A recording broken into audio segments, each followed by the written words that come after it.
وہ بیچاری نیک نمازی بیٹی فوراً حامی بھرتی ہے اور نکاح کی مجلس سجائی جاتی ہے، آنے واحد میں نکاح کر دیا جاتا ہے۔ وہ سارے اجنبی اس خوبصورت سی جوان لڑکی کو لے کر کلکتہ کی سرزمین سے باہر جاتے ہیں، پھر لے جا کر ظلم و ستم کا پہاڑ توڑا جاتا ہے۔ اس لڑکی کو 2-4 دنوں تک یہ سارے درندوں کے ساتھ کے درندگی کرتے ہیں، ان کے ساتھ درندوں کی طرح کھیلتے ہیں اور کوٹھے پر جا کر طوائفوں کے ہاتھ بیچ دیتے ہیں۔ منٹ نہیں کہ بتاؤ تمہیں۔ اگر معاشرے کا کوئی آدمی اس لڑکی کا رشتہ لے کر کے جاتا تو اچھی جگہ اس کی شادی ہو جاتی، جہیز کی وجہ سے اس کے گھر رشتہ نہیں پہنچا۔ وہ لڑکی نمازی بھی ہے، وہ لڑکی دیندار بھی ہے، قرآن کی تلاوت کرنے والی بھی ہے، ہاتھوں کو اٹھا کر پروردگار عالم سے مانگنے والی بھی ہے۔ زندگی میں اس نے کبھی غیر مرد کا چہرہ نہیں دیکھا، زندگی میں اس نے غیر مرد کو اپنے ہاتھ کی انگلیاں تک نہیں دکھائی۔ ہائے کیسا زمانہ آ گیا، کیسا وقت آ گیا کہ آج جمیلہ کو طوائف کے ہاتھوں کوٹھے پر بیچ دیا گیا۔ ہر دن کوئی نیا مرد آتا ہے، ہر دن کوئی جوان لڑکا آتا ہے، اس کے جسم سے کھیل کر جاتا ہے۔ جمیلہ اس انتظار میں سسکیاں بھرتی ہے کہ میرے ماں باپ کو پیغام پہنچ جائے کہ آپ کی بیٹی غلط جگہ پہنچ گئی، آپ کے بیٹی کو غلط لوگوں نے اونچک لیا، کہیں ایسا نہ ہو کہ ابا جان اسی لالچ میں میری دوسری بہن فاطمہ کا نکاح بھی ایسے ہی بھیڑیوں کے ساتھ کر لیں۔ اسی لیے انتظار میں وہ طوائف خانے میں سسکیاں بھر بھر کے زندہ ہے، ایک خط لکھ کے اپنے آنچل میں باندھی ہوئی ہے۔ جب بھی کوئی نیا لڑکا آتا، جب بھی کوئی نیا اجنبی آدمی آتا، اس سے یہ بیچاری گزارش کرتی کہ میرا گھر کلکتہ ہے، میرا یہ خط ہے، چھوٹا سا لفافہ ہے، کلکتے جا کر میرے باپ کو پہنچا دو، مگر کوئی نہیں سنتا۔ ایک دن ایک جوان لڑکا اس کے جسموں سے کھیلنے کے لیے آتا ہے، اس جوان لڑکے کے سامنے یہ لڑکی رونے لگتی ہے، بلبلانے لگتی ہے، ان کی آنکھوں میں آنسوؤں کے قطرے ابھر آتے ہیں، قطرے تیرنے لگتے ہیں، بے تحاشا روتی جاتی ہے۔ اس جوان کا دل پگھل جاتا ہے۔ جوان پوچھتا ہے، اے میری بہن بتا تجھے کون سا معاملہ ہے؟ آج ضرور میں تیرے ساتھ برائی کے ارادے سے آیا تھا، مگر تجھے اس طرح روتا دیکھ کر رب ذوالجلال نے مجھے تیرا بھائی بنا دیا۔ اپنے بھائی پہ یقین کر لے، آج تو جو کہے گی میں تیری وہی بات ماننے کو تیار۔ ایک چھوٹا سا لفافہ نکالتی ہے، خط نکالتی ہے، روتے روتے عرض کرتی ہے، میرے بھائی بس اتنی سی بات ہے، میرا یہ خط کلکتہ جا کر میرے والد محترم کے ہاتھوں میں دے دے۔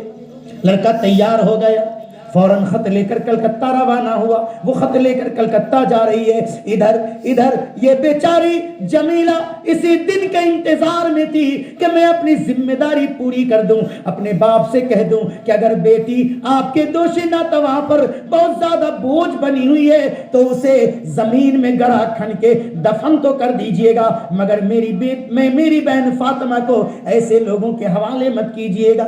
خط میں یہی بات لکھی تھی، ابو جان السلام علیکم، امی جان کو بھی میرا سلام۔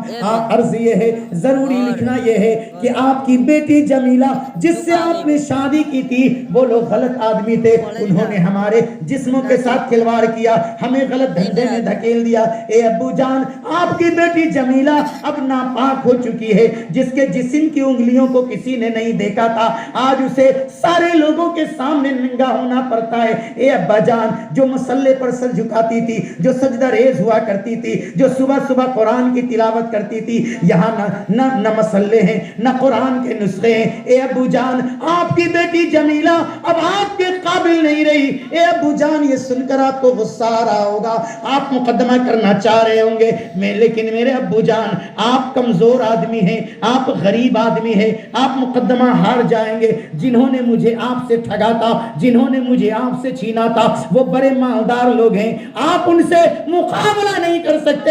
میں اتنا گزارش ضرور کرتی ہوں کہ آئندہ میری بہن فاطمہ کا اگر شادی کرنا ہو تو اچھے سے چھان بین کر اچھے آدمی کے حوالے کیجئے گا، میری بہن کو آنکھ بند کر کے میری طرح کنویں میں مت ڈھکیل دیجئے گا۔ خط میں یہ جملہ لکھا ہے، باپ پڑھتا جا رہا ہے، اس کا کلیجہ منہ کو آ رہا ہے۔ وہ بیٹی جس کو ناز و نعم سے پالا تھا، جس کو گود میں باہوں میں کھلایا تھا، آج اس بیٹی کا جوانی میں یہ عالم ہے کہ اسے طوائف خانے میں بیچ دیا گیا۔ بیچارہ باپ مجبور ہے، ماں مجبور ہے، کچھ نہیں کر سکتا۔ ادھر یہ بیچاری جمیلہ جس کو امی جان نے چلتے وقت ایک ساڑی دی تھی. کہا بیٹی میں تمہیں دلہن نہیں بنا سکی کیونکہ تمہاری سسرال والوں نے اتنا موقع نہیں دیا کہ میں تجھے دلہن والی ساڑی پہناتی. اے میری بیٹی یہ ساڑی ہے, جب اپنے گھر پہنچ جانا, اپنے سسرال پہنچ جانا تو ایک دن اسی ساڑی کو زیب تن کر کے خود سے دلہن بن جانا. وہ ساڑی نکالتی ہے, آنکھوں سے لگاتی ہے, روئے جاتی ہے, عرض کرتی ہے امی جان تجھے پتا نہیں تھا تو نے یہ ساڑی دلہن بنانے کے لیے دی تھی, آج وہی ساڑی میرے گلے کا پھندا بننے جا رہی ہے. اے امی جان مجھے معاف کر دینا, ابو جان مجھے معاف کر دینا. یہ کہتی جاتی ہے, روتی جاتی ہے, اس ساڑی کا پھندا بناتی ہے, پنکھے میں لگاتی ہے, اپنے گلے میں باندھ کر لٹک جاتی ہے, جھول جاتی ہے. بتائیے اس جمیلہ کا کیا قصور تھا, اس دیندار لڑکی کا کیا قصور تھا, اس نمازی کا کیا قصور تھا. قصور ہم بھیریوں کا ہے, جہیز مانگنے والوں کا ہے کہ اچھی لڑکیوں پر نظر نہیں جاتی, دولت والوں پہ نظر جاتی ہے, خاندان والوں پہ نظر جاتی ہے. اسی لیے اللہ کے رسول نے فرمایا کہ دنیا کی کامیابی, آخرت کی کامیابی اے لوگو ایک ہی چیز میں ہے کہ جب جوان ہو جاؤ تو نیک لڑکی سے شادی کر لو, نیک لڑکی سے شادی کر لو, اسی میں کامیابی کا راز مضمر ہے. اور ابھی عائشہ عارف کا مسئلہ کتنا اچھلا ہے, کتنا اچھلا ہے, سب لوگ جان رہے ہیں. بہت سارے علاقوں میں علماء کرام نے نکاح کا بائیکاٹ کرنا شروع کر دیا ہے. بھنک مل گئی کہ جہیز کا مطالبہ کیا ہے یا جہیز کا سامان اس کے گھر پہنچایا گیا ہے, علماء کرام اب بائیکاٹ کرنے لگے ہیں. میرے بھائیوں کہیں ایسا نہ ہو کہ خاموشی سے آپ بھی اپنے بیٹوں کی نکاح کے بدلے میں لڑکی والوں سے جہیز کا مطالبہ کر لیں, خاموشی سے سامان آپ کے گھر پہنچ جائیں اور نکاح مجلس میں نکاح کا خطبہ پڑھایا جانے والا ہے, قاضی نکاح کو بھنک مل جائے اور اعلان کر دے کہ میں ایسے ظالم کی شادی میں نکاح پڑھانے والا نہیں ہوں, میں جا رہا ہوں, اللہ کی لعنت برسا کے جا رہا ہوں. پھر اس وقت آپ کی عزت کا جنازہ اٹھ جائے گا. میرے بھائیوں اپنی عزت کو سمجھیے, اپنی غیرت کو سمجھیے. آپ مسلمان ہیں, آپ بے ایمانی نہیں کر سکتے, حرام خوری نہیں کر سکتے. آپ کے دین کا, اسلام کا, مذہب کا تقاضا یہ ہے کہ آپ دیندار لڑکیوں سے شادی کریں, اسے مہر دے کر کے شادی کریں, مہر دے کر کے شادی کریں. یہ اسلام نے ہمارے لیے ضروری قرار دیا ہے. میرے بھائیوں آج 2 روز ہو گئے مجھے سوئے ہوئے. تھوڑی دیر پہلے میری آنکھیں جھپک رہی تھی اور تھوڑی دیر کے لیے میں بالکل نیند کی آغوش میں چلا جا رہا تھا, مگر پھر اللہ تعالیٰ نے چونکہ پہلی مرتبہ یہاں حاضری ہوئی ہے, ہمارے بہت سارے عزیزان اس علاقے سے وابستہ ہیں, ان کی بڑی خواہش, بڑا ارمان تھا کہ استاذ کی حیثیت سے مجھے یہاں بلائے, اپنے علاقے کا دورہ کرائے. ہمارے عزیزوں نے بہت دنوں سے محنت کی اور مجھے دعوت دی, پہلی مرتبہ یہاں حاضری ہوئی ہے. نہ چاہتے ہوئے بھی طبیعت کی آمادگی کے بغیر بھی کچھ باتیں میں نے آپ کے سامنے رکھ دی ہیں جس میں نہ کوئی ترتیب ہے, نہ کوئی خاص بات ہے. ٹوٹے پھوٹے الفاظ, ٹوٹے پھوٹے بکھرے ہوئے انداز میں نے آپ کے سامنے جو باتیں رکھی ہے اس کا ماحصل صرف یہ ہے, ماحصل صرف یہ ہے کہ ہمیں نکاح کرنا ہے, ظلم نہیں کرنا ہے, ہمیں جائز شادی کرنی ہے, حرام خوری نہیں کرنی ہے. شادی میں جن چند باتوں کا خیال رکھنا ہے وہی اسلام ہے, اور وہ کیا ہے؟ لڑکی سے اجازت, دینداری کی بنیاد پر رشتہ, اور لڑکی سے اجازت وہ راضی ہے کہ نہیں ہے تو پھر 2 مسلم گواہ اور مہر, ایجاب و قبول 2 مسلم گواہ اور مہر. شادی کے دوسرے یا تیسرے دن ولیمہ, گن کر یہ 4 باتیں ہوئی. یہی ہے شادی, یہی ہے اسلام, یہی ہے ایمان. اور اس کے علاوہ جتنا ہے وہ سب ہے حرام, وہ سب ہے باطل, وہ سب ہے ناجائز, جس کی وجہ سے پروردگار عالم ایسے جہیز لینے والوں کو, اس طرح فضول خرچی کے ساتھ شادی کرنے والے کو رب ذوالجلال جہنم کے جہنم کا ایندھن بنائے گا. ابھی ہمارے حضرت مولانا کہہ رہے تھے, ایک راستے سے آ رہے تھے, اس علاقے میں آ رہے تھے, ٹرننگ پوائنٹ تھا جہاں سے گھومنا تھا. عورتوں کا اتنا بڑا ہجوم دیکھ کر پہلے میں یہ سمجھ گیا کہ شاید یہی جلسے کی جگہ ہے. خواتین محبت و عقیدت کے ساتھ حاضر ہو گئی ہے, مرد بھی اپنی مجلس میں کئی ہوں گے. اچانک ڈھول کی آواز کان میں جاتی ہے, گانے کی آواز کان میں جاتی ہے. گانا بھی خطرناک بڑا بھیانک بجایا جا رہا ہے. لڑکیاں عورتیں ناچنے اور کودنے کے موڈ میں ہیں, رقص و سرور کے موڈ میں ہیں. مرد حضرات بھی وہ تماشا دیکھ کر سرور حاصل کر رہے. میرے بھائیوں, ایک مسلمان کی شادی ایسی نہیں ہو سکتی, یہ مسلمان کی شادی نہیں ہو سکتی. میرے بھائی, ہم اپنے معاشرے میں شادی کو آسان کریں اگر ہمارے اندر غیرت اور ایمان باقی ہے, اور شادی میں یہ جو غلط رسومات ہیں اس کا بائیکاٹ کریں. ہمارے دل کے ارمان کو نکالنے کے لیے ولیمہ کی سنت ہمیں دی گئی ہے. ہمیں اگر شوق ہے کہ ہم زیادہ سے زیادہ خرچ کریں اور صاحب حیثیت بھی ہیں, تو ولیمہ میں ہر ایک غریب کو پوچھئے, ہر ایک امیر کو پوچھئے, ہر ایک رشتہ دار کو دعوت دیجئے اور سب کو کھانا شوق سے کھلائیے, اپنے دل کا ارمان نکالیے اگر اللہ نے نوازا ہے تو. لیکن میرے بھائیوں, یہ جو بارات ہے اور بارات کے لیے جو لڑکی والوں سے کھانا طلب کیا جاتا ہے نا, مٹن. ایک بہن کی میری شادی تھی اور میرے بہنوں ہی نے رشتہ لگایا تھا. شادی سے ایک دن پہلے میرے بہنوں ہی آ کر کہہ رہے کہ ادھر سے فرمائش آئی تھی, مٹن کی فرمائش آئی تھی اور چکن فرائی کی فرمائش. ہم نے کہا کہ ہمیں نہیں معلوم تھا ابھی تک کہ یہ سارے کے سارے حرام خور لوگ ہیں. میرا تیور دیکھ کر میرے بہنوں فوراً ٹھنڈے ہو گئے اور کہا کہ نہیں میں نے معاملہ سلٹ لیا ہے.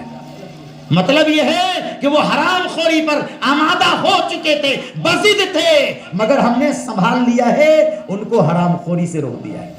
ہم نے کہا کہ اب بھی جو کھائیں گے وہ بھی حلال نہیں ہوگا, ہم اپنی طرف سے بھی جو کھلانے جا رہے ہیں وہ بھی حلال نہیں ہوگا. سب جانتے ہیں, علماء کا فتویٰ ہے, زندگی بھر حلال کھاتے ہیں, صبح کا ناشتہ حلال کھاتے ہیں, دوپہر کا کھانا حلال, رات کا کھانا حلال کھاتے ہیں. میرے بھائیوں, ایک دن زندگی میں جا کر آپ کھانا حرام کھاتے ہیں. باراتی کا کھانا کیا ہے؟ باراتی کا کھانا حرام ہے. کیا ضرورت تھی اس کی, کیا ضرورت تھی اس کی؟ بائیکاٹ کیجئے. جب آپ حلال خوری کا اہتمام کرتے ہیں تو بارات کے کھانے سے بائیکاٹ کیجئے, بچیے اس سے. یہ حرام کھانا ہے کیونکہ بغیر دعوت کا کھانا ہے. دلیل ہے اس پر کہ وہ حرام ہے, لوٹ کا کھانا ہے, ڈکیتی کا کھانا ہے, وہ حرام ہے, قطعاً جائز نہیں. اور علماء فتویٰ دے چکے ہیں, یہ جو لڑکا والے بارات لے جاتے ہیں اور ان کو جو کھلایا جاتا وہ حرام. لڑکی والے دعوت دے رہے ہیں, لڑکی والے اپنی بیٹی کی شادی کے دن دعوت دے رہے ہیں. مولانا اس کا کیا مسئلہ ہے؟ تو بھائی لڑکی والے کا بھی دعوت دینا قرآن و حدیث سے ثابت نہیں ہے تو وہ بھی جائز نہیں ہوا. لڑکی والے دعوت دیں کہ لڑکا والے بلا کے لڑکی والے کے پاس لے جائیں, یہ ثابت ہی نہیں ہے کہیں سے کھانا. ولیمہ ثابت ہے. ولیمہ سے پہلے جو کھانا کھلایا جاتا ہے لڑکی کے دروازے پر کھلایا جائے, لڑکا والا بلا کے لے جائے یا لڑکی والا دعوت دے کر کے بلائے, یہ کھانا شریعت میں کہیں سے ثابت نہیں ہے. میرے بھائیوں, اس ظلم کا دروازہ بند کیجئے, شادی کو آسان کیجئے. اگر آپ دوسرے کی بیٹیوں کے ساتھ رشتہ اس طرح سے کریں گے تو پھر آپ کی بیٹی بھی سکون سے سسرال چلی جائے گی. جب آپ کی بیٹی, آپ کی بہن کی باری آئے گی تو آپ بھی اس وقت پریشان نہیں ہوں گے.